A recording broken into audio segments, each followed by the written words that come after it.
नमस्ते साथियों, मैं Kavita Totla, lecturer in Hindi, government of Rajasthan. RPSC first grade, RPSC second grade Hindi विषय से तैयारी करने वाले छात्रों का मेरे चैनल पे हार्दिक स्वागत है। इस चैनल पे हिंदी सब्जेक्ट की आपको तैयारी करवाई जा रही है। उसी श्रृंखला में हिंदी साहित्य का इतिहास सबसे पहले लिया गया और उसके 11 भाग यहाँ पर हो चुके हैं और आज उसका 12वां भाग है।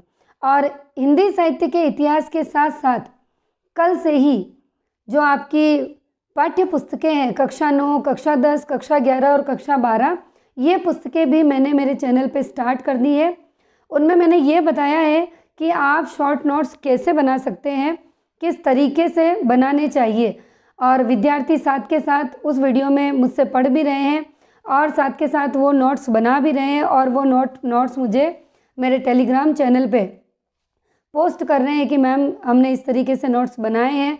तो अगर आप हिंदी से तैयारी कर रहे हैं और मेरे चैनल पे पहली बार आए हैं तो चैनल को सब्सक्राइब करें, बेल आइकन को प्रेस करें, क्योंकि रेगुलर क्लास होती है, रोज़ क्लास आती है। एक क्लास हिंदी साहित्य के इतिहास की और एक क्लास आपकी पाठ्य पुस्तकों से संबंधित, जिससे आप शॉर्ट नोट्स कैसे बनाएं वो चीज़ मैं आपको बताती हूँ।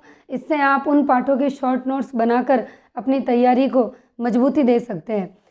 और ये जो मैं आपको यहाँ पढ़ा रही हूँ हिंदी साहित्य का इतिहास, तो ये जो मेरे नोट्स हैं यहाँ मैं पढ़ाती हूँ, यहाँ इसे अच्छे से समझ लीजिए। उसके बाद टेलीग्राम चैनल का लिंक आपको डिस्क्रिप्शन में मिल जाएगा, वहाँ से आप टेलीग्राम चैनल को ज्वाइन कर लीजिए। और जो मैं यहाँ पढ़ाती हूँ डेली मैं उसकी PDF वहाँ सेंड करती हूँ, वहाँ जाकर आप ये नोट्स भी उतार सकते हैं। तो आपको दोनों तरफ से फ़ायदा है, हिंदी साहित्य के इतिहास के नोट्स भी मिल रहे हैं और पाठ्य पुस्तकों के नोट्स कैसे बनाने हैं वो मैं आपको डेली इस वीडियो में बताती हूँ। मैं लिखवाती जाती हूँ और स्टूडेंट्स लिख भी रहे हैं और नोट्स बना भी रहे हैं। तो हमने 11 भाग कर लिए थे हिंदी साहित्य के इतिहास के, और जो 11वां भाग था हमारा, जो पिछला वीडियो हिंदी साहित्य के इतिहास में, उसमें हमने पढ़ा था निर्गुण संत साहित्य की विशेषताएं। और उसके साथ ही साथ हमने निर्गुण प्रेम मार्गी काव्यधारा भी देखी और निर्गुण प्रेम मार्गियों में हमने कवि भी देखे। और उसके बाद हमने सूफी संत से संबंधित अन्य तथ्यों के बारे में बात की थी। और उसके बाद जो हमारा आया था वो आया था प्रथम प्रेमाख्यान के बारे में। तो लास्ट वीडियो में, जो पिछला वीडियो है, उसमें हमने ये पढ़ा था कि प्रथम प्रेमाख्यान किसे माना गया, किस आलोचक ने किसको माना। हमने अलग अलग आलोचक देखे थे कि नगेंद्र ने असाइद की हंसावली को माना था, राम कुमार वर्मा ने मुल्ला दाऊद की चंदायन को माना था, और आचार्य शुक्ल ने कुतुबन की मृगावती को माना, और हजारी प्रसाद द्विवेदी ने ईश्वरदास की सत्यवती कथा को। तो ये चर्चा हम पिछले वीडियो में कर चुके, और पिछले वीडियो में हमारा आदिकाल हो चुका था, भक्ति काल हम प्रवेश कर गए थे, और ये भक्ति काल का हमारा आगे से आगे बढ़ रहा है, यानी हम भक्ति काल में अभी चल रहे हैं। और भक्ति काल के अंतर्गत ही हम निर्गुण और सगुण दोनों को पढ़ रहे हैं, जिसमें ये हमारा निर्गुण भक्ति से रिलेटेड मैटर है। तो देखिए, अब हमने प्रथम प्रेमाख्यान देखा था, कौन सा था। अब हम देखेंगे प्रमुख प्रेमाख्यान और उनकी विशेषताएं। क्या देखेंगे? प्रमुख प्रेमाख्यान और उनकी विशेषताएं। ठीक है, क्या क्या रही? डॉक्टर नगेंद्र ने अपने साहित्य इतिहास में 18 प्रेमाख्यान काव्यों का विवरण प्रस्तुत किया है। क्या कह रहे हैं यहाँ पे? पहली लाइन, डॉक्टर नगेंद्र ने अपने साहित्य इतिहास में 18 प्रेमाख्यान काव्यों का विवरण प्रस्तुत किया है, जबकि आचार्य शुक्ल ने 7 कवियों द्वारा लिखित 8 प्रेम काव्यों का वर्णन किया है। ठीक है, तात्पर्य यह है कि शुक्ल जी ने जब अपना साहित्य इतिहास ग्रंथ लिखा तब तक उनकी निगाह में केवल 9 ही सूफी रचनाएं आई थी। अब हुआ ये, यहाँ पर ये माना जा रहा है कि नगेंद्र ने अपने साहित्य इतिहास में कितने प्रेमाख्यान माने? 18। आचार्य ने कितने माने? 7 तो कवि थे और उनके द्वारा लिखित कितना माना? 8।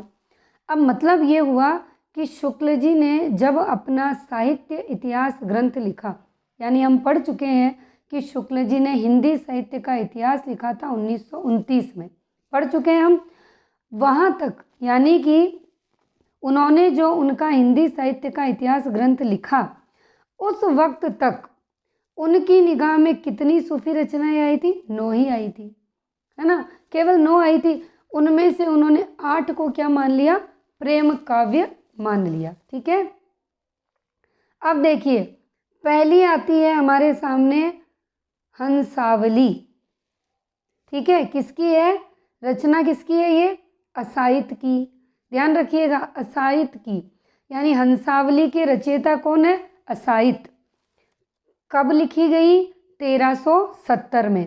और असाहित को यानी इस हंसावली को हिंदी का पहला प्रेमाख्यान कौन मानते हैं? नगेंद्र। समझ आई बात? यानी कि हंसावली का रचना काल कब है? 1370।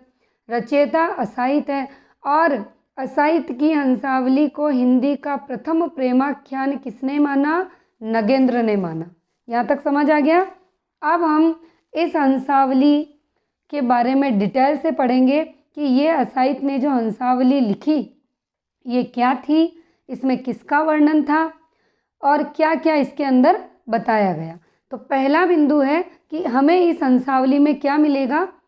पाटन, जो कि गुजरात में है, तो पाटन की राजकुमारी हंसावली और राजकुमार का स्वप्न दर्शन जन्य प्रेम वर्णित है। राजकुमारी कौन है? हंसावली, यानी उसका नाम है, और वहीं का एक राजकुमार था, उनका प्रेम वर्णित है। और कैसा? स्वप्न दर्शन जन्य प्रेम। ठीक है, अगला बिंदु, असाहित ने अपनी रचना का स्रोत विक्रम बेताल की कथा को माना है। तो असाहित ने जो अपनी रचना करी उसका स्रोत किसको, कहाँ से लिया? विक्रम बेताल से। तीसरा बिंदु, कथा नायिका राजकुमारी हंसावली पूर्व जन्म की किसी घटना के कारण पुरुष द्रोहिणी हो जाती है, यानी पुरुष द्रोहिणी यानी पुरुषों का विरोध करने वाली हो जाती है। आगे देखिए, अब जब वो पूर्व जन्म की किसी घटना के कारण पुरुष द्रोहिणी हो जाती है तो वो क्या करती है? वह प्रति पखवाड़े यानी प्रत्येक 7 दिन में 5 पुरुषों की हत्या कर देती है। पखवाड़ा यानी 15 दिन, सप्ताह यानी 7 होता है, बोलने में गलती हो गई। तो प्रति पखवाड़े में यानी 15 दिनों में वो क्या करती? 5 पुरुषों की हत्या कर देती। अगला है, राजकुमार उस पाषाण हृदया राजकुमारी का हृदय परिवर्तन कर उससे क्या कर लेता है? विवाह, यानी वो राजकुमार उस पुरुष द्रोहिणी स्त्री का हृदय परिवर्तन कर देता है अपने प्रेम से और उससे विवाह कर लेता है। आगे का, आधुनिक मनोविज्ञान के समान इस ग्रंथ में ग्रंथि मोक्ष का वर्णन मिलता है। अगर आपसे पूछा जाए कि ग्रंथि मोक्ष का वर्णन किस प्रेमाख्यान में मिलता है तो आपको ये पता होना चाहिए कि ग्रंथि मोक्ष का वर्णन असाहित की हंसावली प्रेमाख्यान में मिलता है। अगला बिंदु है, गुजरात के विद्वानों ने इसकी भाषा को, किसकी भाषा को? असाहित की हंसावली की भाषा को पुरानी गुजराती माना है। वस्तुतः वैसे भाषा कौन सी है? राजस्थानी। भाई वस्तुतः क्या है? कहते हैं कि भाषा तो राजस्थानी है, लेकिन गुजरात के विद्वान कौन सी भाषा मानते हैं? गुजराती मानते हैं। ठीक है, कृति, कौन सी कृति? असाहित की हंसावली। तो असाहित की हंसावली के आरंभ में इस असाहित ने क्या किया? शिव शक्ति और सरस्वती की वंदना की है। अब अंत में, या फिर हम ये देखें कि नगेंद्र ने क्या कहा है इस हंसावली के बारे में, तो नगेंद्र कहते हैं, शैली की दृष्टि से भी यह काव्य हिंदी प्रेमाख्यान परंपरा का प्रथम प्रतिनिधि काव्य कहा जा सकता है। अगर प्रश्न आ जाता है परीक्षा में कि शैली की दृष्टि से भी हिंदी प्रेमाख्यान परंपरा का प्रतिनिधि काव्य कौन सा काव्य माना जाता है, तो असाहित की हंसावली। और ये किसके शब्द हैं? नगेंद्र के शब्द हैं। अगला आएगा, दूसरा आता है चंदायन। चंदायन की रचना किसने करी? पिछले वीडियो में हमने बात करी थी मुल्ला दाऊद ने, और पिछले वीडियो में हमने ये भी पढ़ा था कि मुल्ला दाऊद की चंदायन, यानी कि ये जो मुल्ला दाऊद की चंदायन है इसे पहला प्रेमाख्यान कौन मानते हैं? राम कुमार वर्मा। अर्थात राम कुमार वर्मा ने हिंदी का प्रथम प्रेमाख्यान किसे माना? मुल्ला दाऊद की चंदायन को। रचना कब हुई? 1379 ईस्वी। एक चीज़ हमेशा याद रखिएगा, संवत और ईस्वी दोनों का पूरा पूरा ध्यान रखना है हमें, ठीक है ना। आगे देखिए, मुल्ला दाऊद को अवधी का पहला कवि और चंदायन को अवधी की पहली रचना माना जाता है। वेरी वेरी मोस्ट इम्पोर्टेंट, समझ में आया? मुल्ला दाऊद को अवधी का पहला कवि मानते हैं और चंदायन को अवधी की पहली रचना। और माता प्रसाद गुप्ता भी इस कृति के लिए क्या कहते हैं? किस कृति के लिए? मुल्ला दाऊद की चंदायन के लिए। माता प्रसाद गुप्त ने इस कृति का नाम, किस कृति का? मुल्ला दाऊद की चंदायन का लोर कहा या लोर कथा माना है। यानी माता प्रसाद गुप्त इस चंदायन को किस नाम से कहते हैं? लोर कहा या लोर कथा। अगला है, नायक लौरिक और नायिका चंदा का स्वच्छंद प्रेम वर्णित है। अगला, कथा नायक लौरिक पूर्व विवाहित था जिसकी पत्नी का नाम मैना था। अब इसमें देखो, ये जो नायक है ये पहले से शादीशुदा था, विवाहित था, ठीक है, और इसकी पत्नी का नाम क्या बताया? मैना। इस प्रेमाख्यान में गारुड़ी का उल्लेख आता है। अब गारुड़ी कौन है आगे हम देखेंगे, ठीक है। आपको बस ये याद रखना है कि गारुड़ी का उल्लेख किस प्रेमाख्यान में मिला? मुल्ला दाऊद की चंदायन में। और हमने पहले ये देखा कि यहाँ पर एक टर्म आई थी कि ग्रंथि मोक्ष का वर्णन किस प्रेमाख्यान में मिला? असाहित्य की हंसावली में, ठीक है। और आगे हम यहाँ देखते हैं गारुड़ी का उल्लेख कहाँ मिलता है? वो मिलता है मुल्ला दाऊद की चंदायन में। अब देखो गारुड़ी क्या है? नायिका चंदा को सांप डस लेता है, जिसका उपचार कौन करता है? गारुड़ी के द्वारा। कोई गारुड़ी जाती होगी ये, ठीक है, उसी के द्वारा।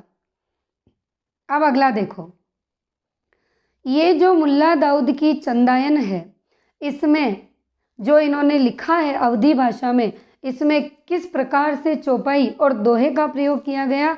तो पहले 5 चौपाई, उसके बाद एक दोहा, यानी पहले 5 चौपाइयाँ आएगी फिर एक दोहा आएगा।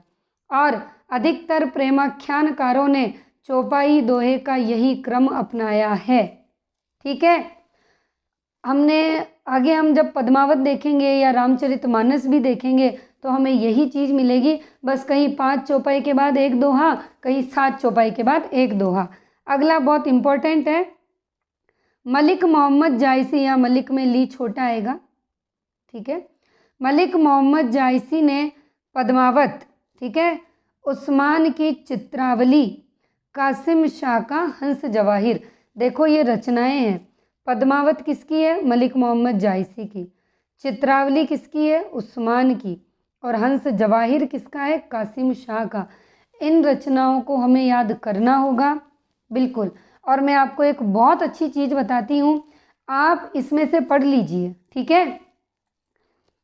और एक काम करिए आप, और मैंने आपको यूजीसी नेट की बुक तो बताई थी, करनी है, लेकिन मैंने पहले आपको क्यों नहीं बताया?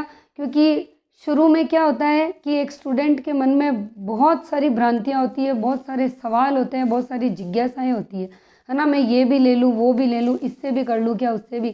तो शुरू में मैंने कुछ चीज़ें इसीलिए भी नहीं बताई क्योंकि ज़्यादा आतुरता अच्छी नहीं होती है। लेकिन मैं अब हम आदिकाल पढ़ चुके हैं, अब हम भक्ति काल में आ गए हैं, तो मैं आपको एक बहुत अच्छी चीज़ बता रही हूँ, ज़रूर फॉलो कीजिएगा, आपको इतना बेनिफिट मिलेगा। आप खुद मुझे बताएंगे कमेंट सेक्शन में कि मैम वाकई गज़ब की तैयारी हो गई। देखिए मैंने यही किया था कि जैसे आपने आदिकाल पूरा मेरे नोट से पूरा पढ़ लिया है ना, पहले आप इन नोट्स को बहुत अच्छे से पढ़ लेना, बहुत अच्छे से। उसके बाद राघव प्रकाश की जो गाइड है, हमारे हिंदी फर्स्ट ग्रेड की हो या सेकंड ग्रेड की, किसी की भी हो, राघव प्रकाश, डॉक्टर राघव प्रकाश पब्लिकेशन, उनकी गाइड लाना। उसमें उन्होंने उस गाइड में हिंदी साहित्य का इतिहास दिया है। मेरी बात को ध्यान से सुनिएगा, आपको राघव प्रकाश की गाइड लानी है उसमें से आपको डिटेल नहीं पढ़नी है, उसकी डिटेल बिल्कुल भी नहीं पढ़नी है। डिटेल अगर आप मुझसे जुड़े हैं तो आप यकीन मानिए इन नोट्स के बाहर आपको एक भी बुक कुछ भी पढ़ने की ज़रूरत बिल्कुल भी नहीं पड़ेगी और एक भी प्रश्न इन नोट्स से बाहर नहीं जाएगा। ये मेरा 100% दावा है। बस आप डिटेल यहाँ पढ़िएगा। अगर मुझसे आप जुड़े हैं और अगर आप एक गुरु पे, एक चैनल पे और एक मैटर पे विश्वास करते हैं तो ज़रूर आप सक्सेस होंगे। चाहे आप मेरे चैनल से पढ़ो, चाहे आप किसी भी चैनल से पढ़ो। मैं ये नहीं कहती आप मुझसे पढ़ो, आप किसी भी चैनल से जुड़े हो, कोई भी यूट्यूब चैनल हो या किसी ऐप का आपने कोर्स ले रखा है, कोई एक किताब आपके पास है, कुछ भी है, बस वो स्ट्रॉन्ग होना चाहिए मैटर और आप उसी पे टिके रहो, छोड़ो मत उसको, आप ज़रूर सक्सेस हो जाओगे। लेकिन अगर आप ऐसा कर रहे हैं कि इधर भी जुड़ गए, उधर भी जुड़ गए, उधर भी जुड़ गए, तो इतनी नाव में पैर रखने वाला तो वैसे भी कभी नैया पार नहीं करता, क्योंकि 2 नाव में पैर रखते ही डूबना पड़ता है। तो यहाँ तो भिन्न भिन्न प्रकार की नावें हैं। तो आप बस अगर मुझसे जुड़े हैं तो आप इन नोट्स की डिटेल पढ़िए। और राघव प्रकाश की बुक मैं इसीलिए कह रही हूँ क्योंकि उसमें मल्टीपल चॉइस क्वेश्चन यानी वस्तुनिष्ठ प्रश्नोत्तर धाप के दिए हुए हैं। मैं मेरी लैंग्वेज में बोलूँ तो खूब खूब दिए हुए हैं।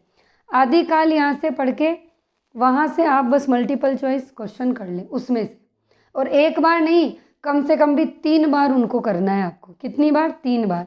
फिर जब हमारा भक्ति काल पूरा होगा तो भक्ति काल को आपको इसमें से बहुत शानदार करना है नोट्स से पहले।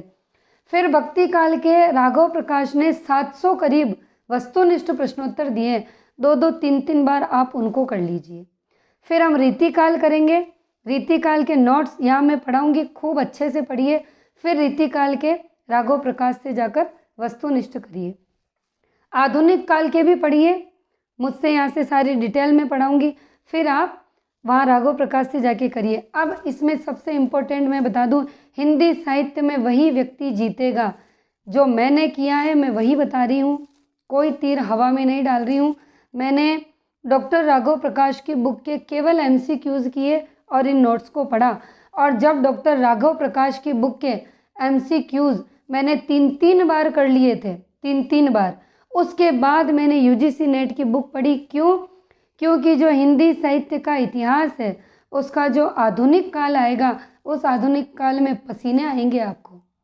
मैं यहाँ नोट्स लिखवा दूंगी आपको, मैं पूरा करवा दूंगी, लेकिन आधुनिक काल आपको फिर भी याद नहीं होगा, बिल्कुल भी नहीं होगा, क्योंकि बहुत माथापच्ची होगी, दिमाग खराब हो जाएगा आपका। और इस आधुनिक काल को कवर करेंगे UGC नेट के पुराने आए हुए पेपर, और वो कंठस्थ हो जाएंगे आपको। तो ये वो टेक्निक है, या आप कह सकते हो वो पद्धति है जो मैंने हिंदी साहित्य के इतिहास में फॉलो करी थी। और 45 में से मैं हिंदी साहित्य के इतिहास में 40 प्रश्न सही करके आई हूँ एग्ज़ाम में, इन्हीं नोट्स से। और राघव प्रकाश के वस्तुनिष्ठ और UGC नेट के प्रीवियस पेपर, इनके अलावा मैंने कुछ भी नहीं देखा। अब अगर आप भरोसा कर सकते हैं तो ये आपका मन है। बाकी मैं जानती हूँ कि विद्यार्थी कभी भी एक जगह नहीं टिकते हैं। आज उन्होंने मुझसे पढ़ा, कल वो कहीं और से पढ़ेंगे, फिर वो कहीं और पढ़ेंगे, किसी ने कह दिया ये तो फिर वो कहीं और। लेकिन मैंने लास्ट में हिंदी में सब्जेक्ट में मैंने बस एक ही काम किया कि मैंने जिस किताब को पकड़ा मैं बस उसी किताब पे स्थिर हो गई।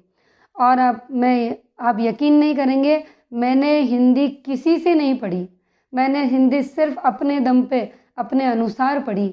मैंने 9वीं से जो 11वीं 12वीं की किताबें उनके खुद मैंने नोट्स बनाए।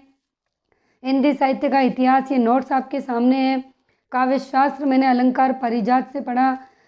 MA के जो 10 सिद्धांत है वो मेरे इन नोट्स में भी मिलेंगे, और कुछ सिद्धांत जो हमारे अपने सिलेबस में नए जुड़े थे उनको मैंने खुद मेहनत करके लिखा।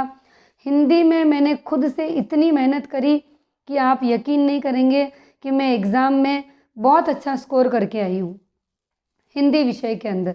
तो बस आप जितना मैं कह रही हूँ उतना भी कर लेते हैं, मन को स्थिर रख के।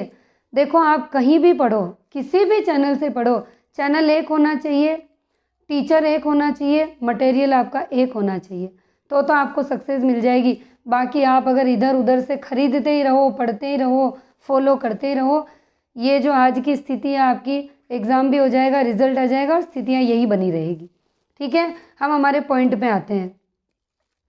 तो पद्मावत ने लिखा मलिक मोहम्मद जायसी का पद्मावत, उस्मान की चित्रावली और कासिम शाह के हंस जवाहिर में 7 चौपाई के बाद 1 दोहे का क्रम रखा गया। तीसरी हमारे सामने आती है लखन सेन पद्मावती कथा।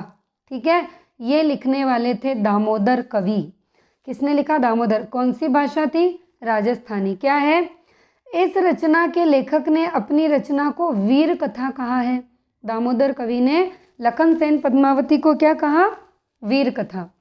राजस्थानी भाषा में लिखित इस रचना के बीच बीच में संस्कृत की उक्तियों का भी प्रयोग किया गया। देखिए, परीक्षा में जो प्रश्न पूछे जाते हैं वो ऐसे ही पूछे जाते हैं। पूछ लिया लखन सेन पद्मावती कथा के बारे में कौन सा कथन असत्य है? पहला दे देंगे, इस रचना को वीर कथा कहा गया, सत्य है। राजस्थानी भाषा के साथ साथ संस्कृत की उक्तियां हैं, सत्य है। काम शास्त्र और नायिका भेद का शास्त्रीय समन्वय इस रचना में नहीं मिलता है।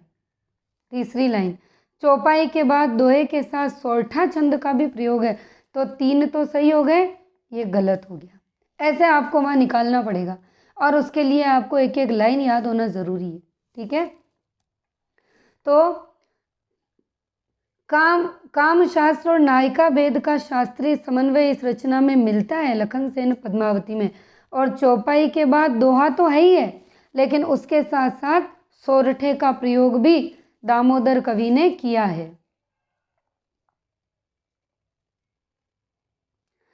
उक्त तीनों ही ग्रंथों का विवरण, 3 कौन कौन से आ गए भाई हमारे सामने?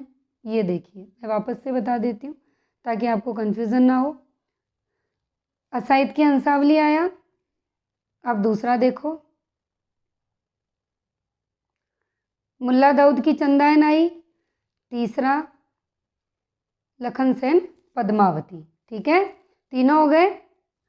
उक्त तीनों ही ग्रंथों का विवरण आचार्य शुक्ल ने अपने साहित्य इतिहास में नहीं किया है। ये नहीं और हाँ, इन्हीं पे आरपीएससी एग्ज़ाम का सारा खेल रचा हुआ है।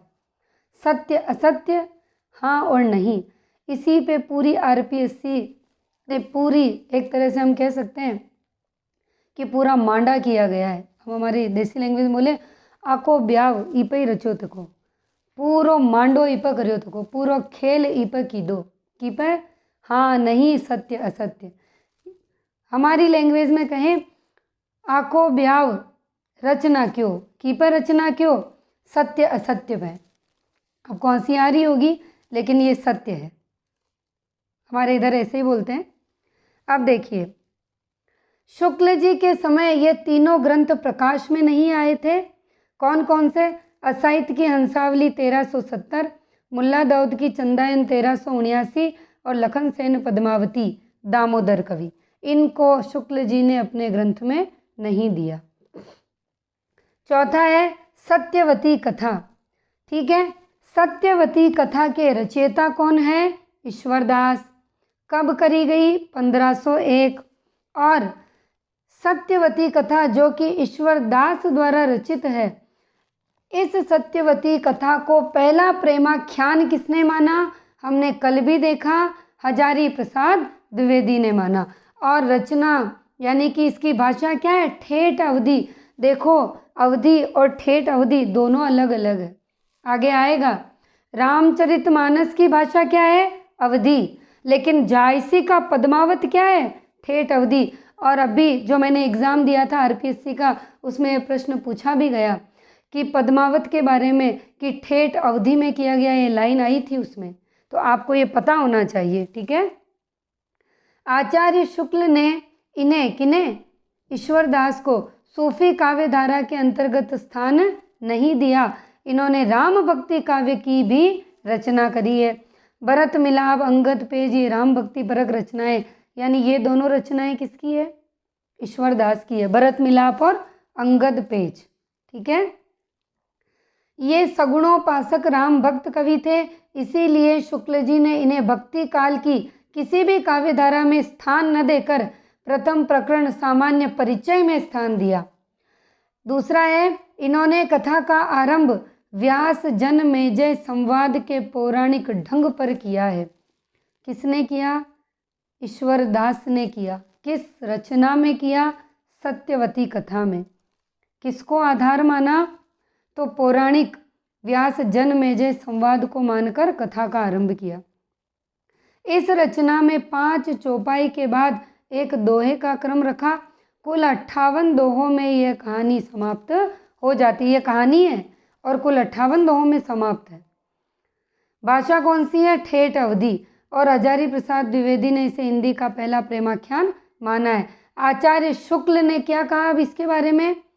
यही अवधी भाषा, चौपाई, दोहे का क्रम और कहानी का रूप रंग सूफी कवियों ने ग्रहण किया। ये इन्होंने कहा है सत्यवती कथा के बारे में। यानी अवधी भाषा, चौपाई, दोहे का क्रम और कहानी का रूप रंग सूफी कवियों ने किसमें ग्रहण किया? ईश्वर दास की सत्यवती कथा के बारे में ग्रहण किया। अगला आता है हमारे सामने मृगावती। मृगावती किसकी रचना है? कुतुबन की। और मृगावती का जो रचना काल है वो कब माना गया? 1503 माना गया। यानी कुतुबन ने मृगावती को 1503 में रचा और कुतुबन की मृगावती को पहला प्रेमाख्यान किसने माना? रामचंद्र शुक्ल ने माना। अब इसमें क्या क्या है? कुतुबन चिश्ती वंश के संत शेख बुरहान के शिष्य थे। यानी ये जो कुतुबन है ये कौन थे? चिश्ती वंश के एक संत थे, चिश्ती संप्रदाय के शेख बुरहान, उनके शिष्य थे। और जौनपुर के शासक हुसैन शाह के आश्रित कवि थे। आरपीएससी 2018 में कुतुबन के बारे में जब पूछा गया कौन सा सत्य और कौन सा असत्य है, वहाँ पर ये लाइन एज इट इज़ आई थी कि जौनपुर के शासक हुसैन शाह के आश्रित कवि कौन थे। ये प्रश्न ऐसे का ऐसे आया अभी कि हुसैन शाह के आश्रित कवि कौन थे और ऑप्शन में अलग अलग नाम थे और हमें निकालना था आंसर कुतुबन। ये 2018 अभी जो मैंने एग्ज़ाम दिया उसमें है। अगला है आचार्य शुक्ल ने इस प्रेमाख्यान को हिंदी का प्रथम प्रेमाख्यान माना।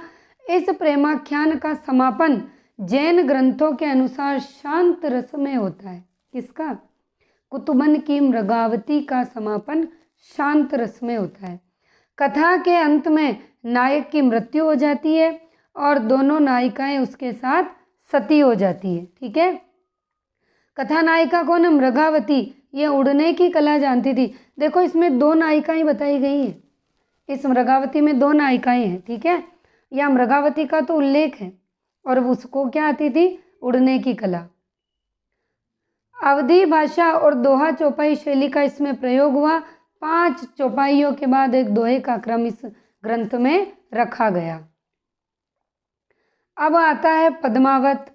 पद्मावत की रचना किसने करी? मलिक मोहम्मद जायसी ने करी। कब करी? 1540 में करी।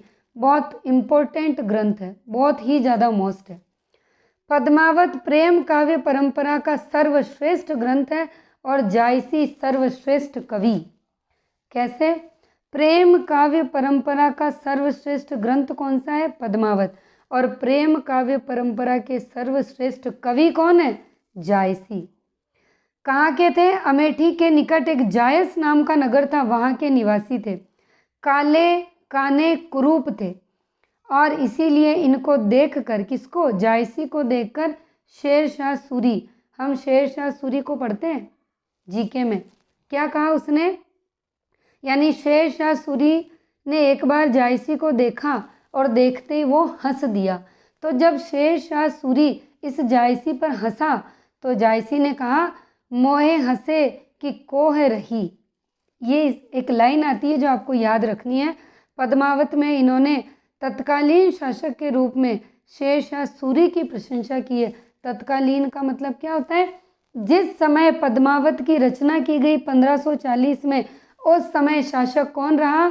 शेरशाह सूरी। और इनके गुरु कौन थे? जायसी के शेख मोहिदी या मयूद्दीन। पद्मावत में देखो, वैसे तो इनके गुरु यहाँ बताए गए हैं मोहिदी या मयूद्दीन, लेकिन पद्मावत में इन्होंने अपने गुरु का नाम सैयद अशरफ बताया। ये 2 अलग अलग चीज़ें हैं। हिंदू घरों में सर्वाधिक प्रचलित प्रेम कथा राणा रतन सेन और पद्मिनी की कथा को इन्होंने आधार बनाया और नाम बदलकर रतन सेन और पद्मावती कर दिया। जायसी पहले कवि और सूफी बाद में है। ये किसने कहा? विजय देव नारायण शाही ने कहा। पद्मावत 57 सर्गों में विभक्त महाकाव्य है जिन्हें खंड नाम दिया गया है। कैसे? नागमती वियोग खंड, मानसरोदक खंड, सिंहल दीप वर्णन खंड। जायसी का प्रिय अलंकार कौन सा है? हेतुत प्रेक्षा। तो यहाँ आता है कि जायसी का प्रिय अलंकार कौन सा है? तो जायसी का प्रिय अलंकार आएगा हेतुत प्रेक्षा। जायसी को अवधि का पहला महाकवि और पद्मावत को अवधि का पहला महाकाव्य माना जाता है। Very very most important line है ये। यानी जायसी को तो अवधि का पहला महाकवि और पद्मावत को अवधि का प्रथम महाकाव्य। मैं फिर कह रही हूँ, जैसे प्रश्न पूछा जाए वैसे ही आंसर देना है आपको। प्रश्न पर निर्भर करेगा कि क्या पहला है, कैसे पहला है, किसने माना है। पद्मावत की कथा को 2 भागों में विभक्त किया गया, पूर्वार्ध और उत्तरार्ध। कितने भागों में? 2 भागों में। कौन कौन से? पूर्वार्ध और उत्तरार्ध। पद्मावत का पूर्वार्ध तो कैसा है? काल्पनिक है, जिसमें हीरामन तोते का चित्तौड़ आना, रतन सेन के सामने पद्मावती का रूप वर्णन करना और रतन सेन का चित्तौड़ त्याग कर सिंहल द्वीप पहुंच जाना, पद्मावती से विवाह कर चित्तौड़ लौटना वर्णित है। ये तो है काल्पनिक। उत्तरार्ध कैसा है? अऐतिहासिक है। ये याद रखनी पड़ेगी लाइन, अऐतिहासिक है। उत्तरार्ध कैसी है? अऐतिहासिक। ठीक है। राघव चेतन का निर्वासन, अलाउद्दीन खिलजी के सामने पद्मावती का रूप वर्णन और अलाउद्दीन खिलजी का चित्तौड़ आगमन, पद्मावती का जौहर। आपने मूवी भी देखी है पद्मावती, इसमें राघव चेतन होता है, वो ही आता है और अलाउद्दीन खिलजी के सामने रूप वर्णन करता है। फिर अलाउद्दीन खिलजी कहाँ जाता है? चित्तौड़, और वहाँ पर पद्मावती को देखने की इच्छा जाहिर करता है और उसके बाद आपको कहानी पता ही है कि पद्मावती जौहर कर लेती है। आचार्य शुक्ल ने राणा रतन सेन को क्या माना? आत्मा। और पद्मावती को क्या माना? परमात्मा। ठीक है। तो राणा रतन सेन ने क्या माना? राणा रतन सेन को तो आत्मा माना और पद्मावती को परमात्मा। स्वयं पद्मावताकार ने पद्मावत में अपनी प्रतीक योजना को स्पष्ट किया है, जिसके अनुसार पद्मावत के प्रमुख पात्र और उनके प्रतीक निम्नानुसार है। देखो पात्र और प्रतीक कैसे माना, ये मैं आपको बताना चाह रही हूँ। ठीक है। रतन सेन क्या है? मन। पद्मावती बुद्धि का प्रतीक, सिंहल द्वीप हृदय का प्रतीक, चित्तौड़ शरीर का प्रतीक, नागमती को क्या माना? संसार। ये प्रश्न अक्सर पूछा जाता है। हीरामन को क्या माना? गुरु। राघव चेतन को शैतान और अलाउद्दीन को माया का प्रतीक माना। ठीक है।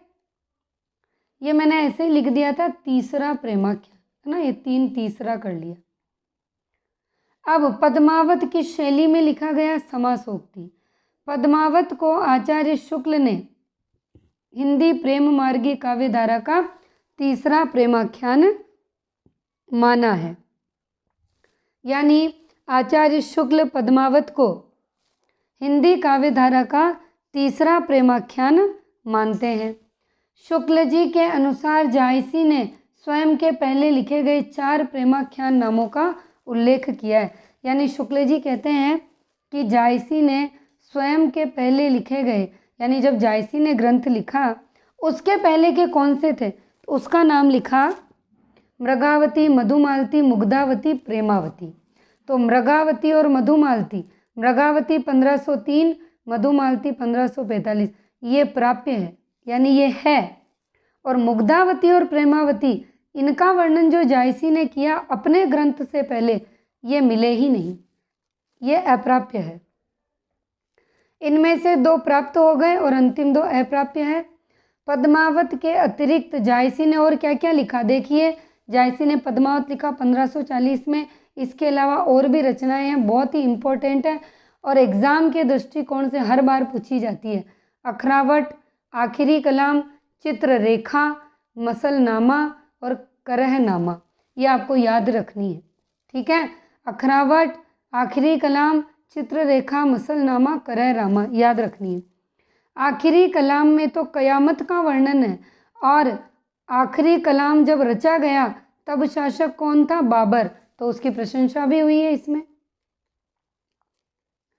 और अखरावट में क्या है? फारसी वर्णमाला और देवनागरी के एक एक अक्षर को लेकर सिद्धांत संबंधी चौपाइयाँ, ये आपको याद करनी होगी और ऐसे के ऐसे एग्जाम में पूछी जाएगी।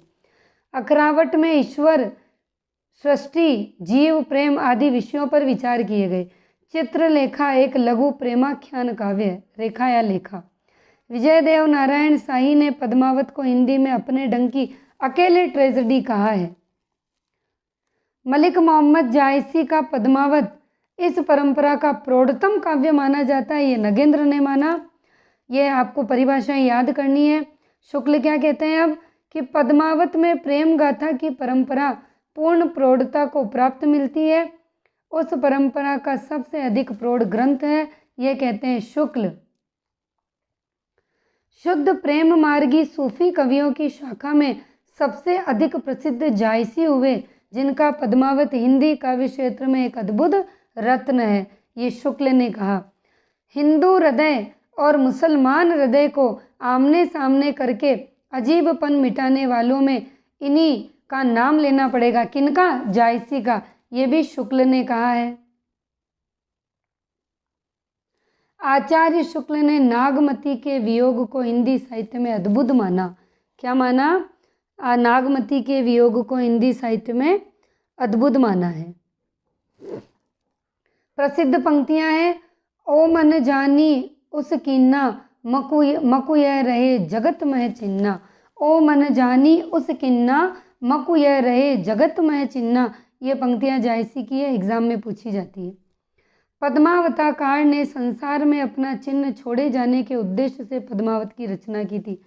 ये लाइन अक्सर आती है कि जायसी ने पद्मावत क्यों लिखा? यश प्राप्ति के लिए। हिंदी के प्रथम आत्मकथाकार कौन है? बनारसी दास जैन। हिंदी का पहला आत्मकथाकार बनारसी दास जैन। और बनारसी दास जैन की आत्मकथा किस नाम से है? अर्धकथानक के नाम से। ठीक है, अब हिंदी का पहला आत्मकथाकार है बनारसी दास जैन। बनारसी दास जैन ने जो अपनी आत्मकथा लिखी उसका नाम है अर्धकथानक। अब इस अर्धकथानक में बनारसी दास जैन ने पद्मावत की जायसी के लिए क्या लिखा? जायसी के पद्मावत के लिए क्या लिखा वो हम पढ़ते हैं।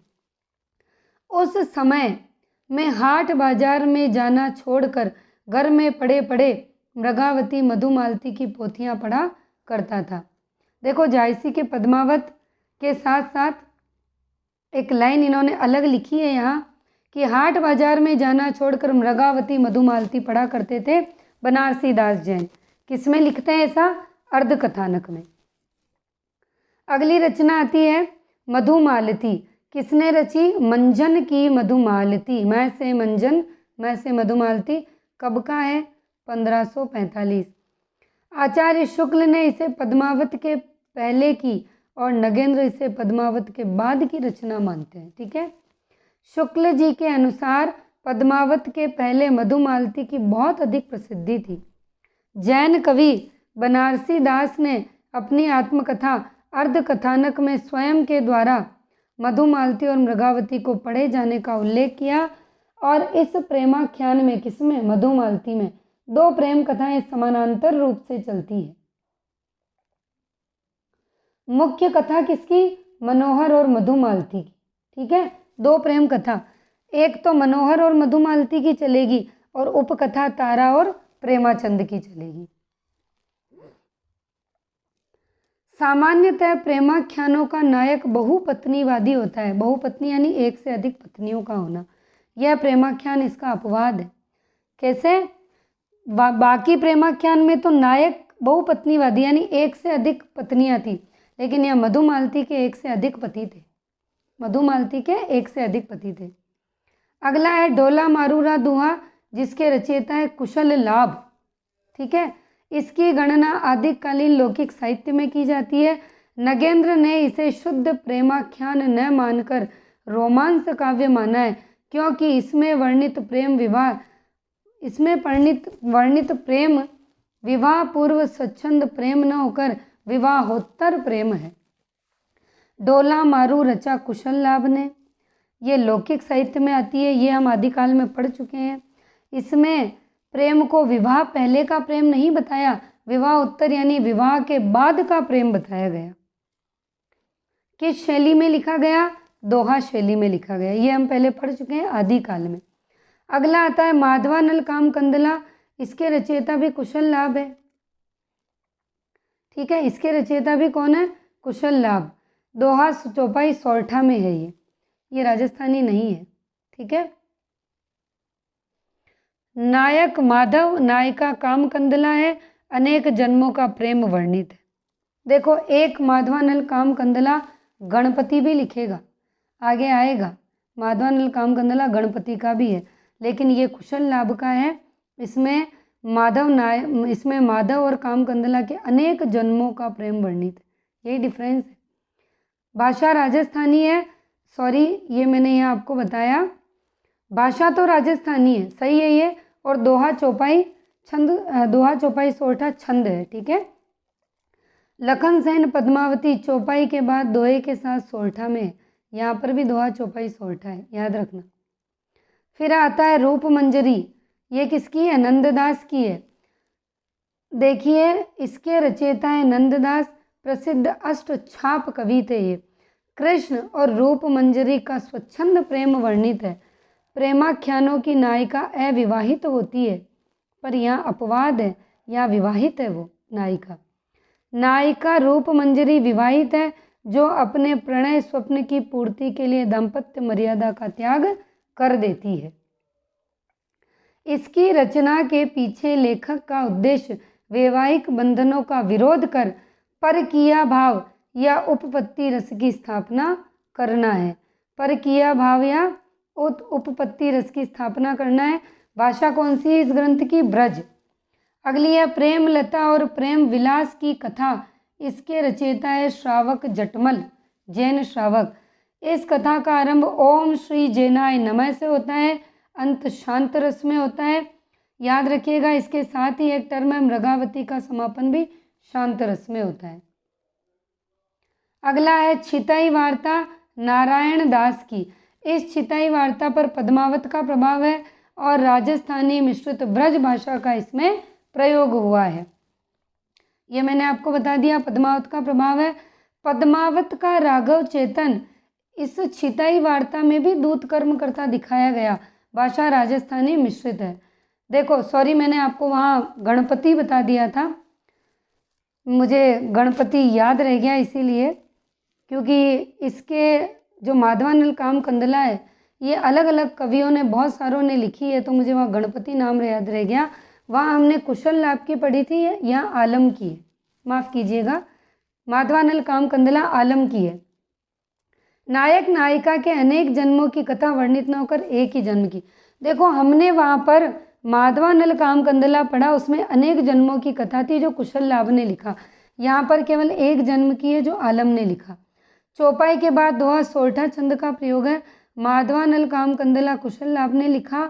नायक नायिका के अनेक जन्मों की है, वहाँ पर भी दोहा चौपाई सोरठा है, और यहाँ पर चौपाई के बाद दोहा सोरठा है। ठीक है। अगला है चित्रावली, किसकी है? उस्मान की। 7 चौपाई के बाद एक दोहे का प्रयोग है, और इस उस्मान का उपनाम आता है मान। निवासी था गाजीपुर का। जायसी की तरह 7 चौपाई के बाद एक दोहे का क्रम रखा। शाहे वक्त के रूप में जहांगीर की प्रशंसा करी। उपनाम मान था। अपनी रचना का उद्देश्य अमर होने की इच्छा बताया। ठीक है, हमने ऊपर यश प्राप्ति पढ़ा था पद्मावत को, इसने अमर होने की इच्छा बताया। अन्य कवियों को चित्रावली से बढ़कर प्रेम कथा लिखने की चुनौती दी इसने बोला चित्रावली से बढ़कर लिख के बताओ तुम मुझे। शुक्ल कहते हैं इसके लिए कवि ने इस रचना में जायसी का पूरा अनुकरण किया। जो विषय जायसी ने अपनी पुस्तक में रखे उन विषयों पर उस्मान ने भी कुछ कहा है। ज्ञानदीप, शेख नबी का ज्ञानद्वीप, ये भी जहांगीर के समकालीन थे शेख नबी। सामान्यतः प्रेम काव्यों में नायक योगी का वेश धारण करता है, ठीक है, लेकिन इस प्रेमाख्यान में, किसमें, ज्ञानदीप में, नायिका की सखी योगी का वेश धारण करती है ज्ञानदीप में। शेख नबी ने मुसलमान होते हुए भी वेद मार्ग की प्रशंसा की थी। आचार्य शुक्ल ने सूफी कवियों की प्रचुरता की समाप्ति शेख नबी से मानी है और कहते हैं शेख नबी से प्रेम गाथा परंपरा की समाप्ति समझनी चाहिए। तो प्रेम गाथा परंपरा की समाप्ति शेख नबी से मानी जाती है। किसने कहा? शुक्ल ने, यानी अंतिम सूफी कवि माना है। रस रतन, पुहकर ने लिखा, राजकुमारी रंभा और राजकुमार सोम का प्रेम वर्णित है। अब है जान कवि के प्रेमाख्यान, ठीक है। क्या है ये? जान कवि हिंदी के सर्वाधिक प्रेमाख्यानों के रचयिता माने जाते हैं। कितने? 29 रचे इन्होंने, 29 प्रेमाख्यान। कहाँ के थे? राजस्थान के फतेहपुर शेखावाटी के थे। वास्तविक नाम क्या था इनका, जान कवि का? न्यामत खां जान। इन्होंने 78 ग्रंथों की रचना करी, जिसमें से प्रेमाख्यान कितने? 29। फारसी प्रसिद्ध प्रेमाख्यान लैला मजनू का हिंदी अनुवाद जान कवि ने लेले मजनू से किया। थोड़ा सा डिफरेंस है लैला मजनू का, लेले। इनकी एक अन्य रचना क्याम खां रासो है। क्या है इनकी एक अन्य रचना? क्याम खां रासो, जिसकी गणना रासो काव्य परंपरा में की जाती है। उक्त सभी प्रेमाख्यानों का वर्णन नगेंद्र द्वारा संपादित हिंदी साहित्य का इतिहास में हुआ है और शुक्ल ने अपने साहित्य इतिहास ग्रंथ में जिन प्रेमाख्यानों का वर्णन किया वे निम्न अनुसार है। अब नीचे आ रहे हैं। तो जो शुक्ल ने किया वो मैं यहाँ बता रही हूँ। इधर प्रेमाख्यान, प्रेमाख्यानकार मंजन की मधुमालती 1545, कुतुबन की मृगावती 1503, जायसी का पद्मावत 1540, उस्मान की चित्रावली, शेख नबी का ज्ञानदीप, कासिम शाह का हंस जवाहिर, नूर मोहम्मद की इंद्रावती, नूर मोहम्मद अनुराग बांसुरी, यानी इंद्रावती और अनुराग बांसुरी नूर मोहम्मद, और नल दमयंती कथा सूरदास पंजाबी। उक्त में से प्रथम 5 का विवरण तो हम ऊपर पढ़ चुके हैं, इन 5 का पढ़ चुके हैं। हंस जवाहिर, इंद्रावती और अनुराग बांसुरी को नगेंद्र ने समय की दृष्टि से क्या माना? रीति काल की रचना माना। हंस जवाहिर, हंस जवाहिर कासिम शाह की है। हंस जवाहिर किसकी है? कासिम शाह की है। इस रचना में पद्मावत और चित्रावली के समान 7 चौपाई के बाद एक दोहे का क्रम रखा गया है। इनकी रचना बहुत निम्न कोटि की है। इन्होंने जगह जगह जायसी की पदावली तक ली पर प्रौढ़ता नहीं ली, ठीक है। अगला है इंद्रावती और अनुराग बांसुरी। इसके रचयिता है नूर मोहम्मद। यह दिल्ली के बादशाह मोहम्मद शाह के समकालीन थे। फारसी के बहुत अच्छे विद्वान थे। इनका हिंदी काव्य भाषा का ज्ञान सब कवियों से अधिक था। इसी ग्रंथ इंद्रावती को सूफी पद्धति का अंतिम ग्रंथ मानना चाहिए। देखिए अलग अलग प्रश्नों के अनुसार उत्तर अलग अलग होगा। यानी इंद्रावती को सूफी पद्धति का अंतिम ग्रंथ मानना चाहिए। नूर मोहम्मद की एक अन्य रचना अनुराग बांसुरी है और अनुराग बांसुरी की भाषा क्या है? संस्कृत निष्ठ। अनुराग बांसुरी की भाषा क्या है? संस्कृत निष्ठ है, ठीक है। अनुराग बांसुरी में कवि ने शरीर, जीवात्मा और मनोवृत्तियों को लेकर रूपक बांधा है। दूसरा, चौपाइयों के बाद दोहा छंद न रखकर बरवे छंद का प्रयोग किया गया। किसमें किया गया? अनुराग बांसुरी में किया गया। तो चौपाई के बाद दोहा छंद न रखकर बरवे छंद का प्रयोग किया गया अनुराग बांसुरी में।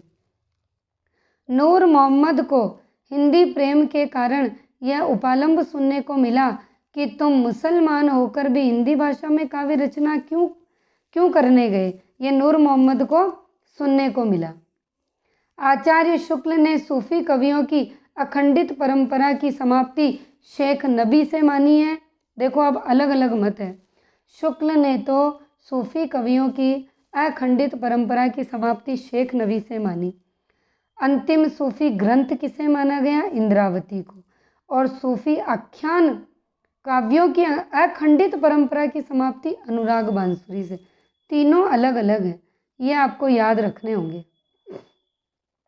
ठीक है, तो अंतिम सूफी ग्रंथ या सूफी पद्धति की समाप्ति इंद्रावती, सूफी आख्यान काव्य परंपरा की समाप्ति अनुराग बांसुरी। अगला आता है नल दमयंती कथा। ठीक है,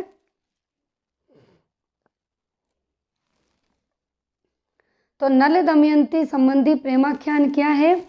नल दमयंती की प्रेम कथा को आधार बनाकर हिंदी में अनेक प्रेम काव्यों की रचना की गई। शाहजहां के समकालीन सूरदास पंजाबी ने नल दमयंती लिखा। नरपति व्यास ने नल दमयंती और मुकुंद सिंह ने नल चरित्र की रचना करी। अब देखो, शाहजहां के समकालीन थे सूरदास पंजाबी, नल दमयंती कथा शीर्षक से लिखा। नरपति व्यास ने नल दमयंती और मुकुंद सिंह ने नल चरित्र की रचना करी। अब हमने सारे प्रेमाख्यान पढ़े। इन प्रेमाख्यानों की हिंदी साहित्य को देन क्या है? हिंदी साहित्य की एकमात्र परंपरा है जो धर्माश्रय और वाजाश्रय से दूर रहकर लोकाश्रय में बढ़ी। एकमात्र साहित्य परंपरा है जिसमें कथानक रूढ़ियों का निर्वाह किया गया। श्रृंगार के तीनों पक्षों सौंदर्य, प्रणय और विरह का रोमांचक चित्रण हुआ। प्रेम के उदात्त स्वरूप की अभिव्यक्ति, उदात्त यानी पवित्र। और आगे देखते हैं कि प्रेमाख्यान काव्यों की विशेषताएं क्या है। सूफी सिद्धांत का प्रचार प्रसार, लौकिक प्रेम के माध्यम से अलौकिक प्रेम का वर्णन, मसनवी शैली का वर्णन। अब जो नगेंद्र है, इन्होंने इन तीनों से असहमति व्यक्त की। ठीक है, ये जो हमने तीनों विशेषताएं देखी है ना, इन तीनों को वो नगेंद्र नहीं मानते हैं। ठीक है, आगे ये विशेषताएं ही है, ये सारी विशेषताएं हैं। बस यहाँ पर ये नोट इसीलिए लिखा कि ये जो ऊपर की तीन है, इनको नगेंद्र ने नहीं माना। चौथा है प्रबंधात्मकता पाई गई, अवधी भाषा का प्रयोग, दोहा चौपाई शैली का प्रयोग, कथानक रूढ़ियों का प्रयोग, वियोग श्रृंगार की प्रधानता, खंडन मंडन की प्रवृत्ति का अभाव, मोस्ट, नायिका के नाम पर कृति का नामकरण, प्रतीक शैली का प्रयोग, दाम्पत्य प्रतीकों का प्रयोग, नाम परिगणन पद्धति या वस्तु वर्णन पद्धति का प्रयोग। ठीक है, तो ये थी इसकी विशेषताएं। तो आज हमने प्रेमाख्यानों के बारे में पढ़ा, कौन कौन से प्रेमाख्यान थे, इन प्रेमाख्यानों की हिंदी साहित्य को क्या देन थी। ये हमारा 12वां भाग था हिंदी साहित्य का। अगला भक्तिकाल ही चल रहा है और इसके बाद हम आगे और भक्तिकाल का एक नया वीडियो लाएंगे। तब तक के लिए धन्यवाद।